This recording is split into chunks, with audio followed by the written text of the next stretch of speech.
విడుమొరటోడు అని వాళ్ళు వీళ్ళు ఎన్నెన్ని అన్న పసి పిల్లవాడు నవ్వాడు.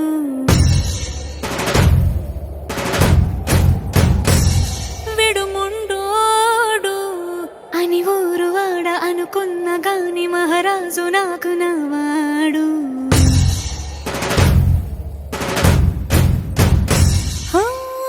మాట పెడుసైనా మనసులో వెన్న రాయిలా ఉన్నవాడిలోన దేవుడెవరికి తెలుసును నాకన్నా. సూసేకి అగ్గిరవ్వ మాదిరే ఉంటా.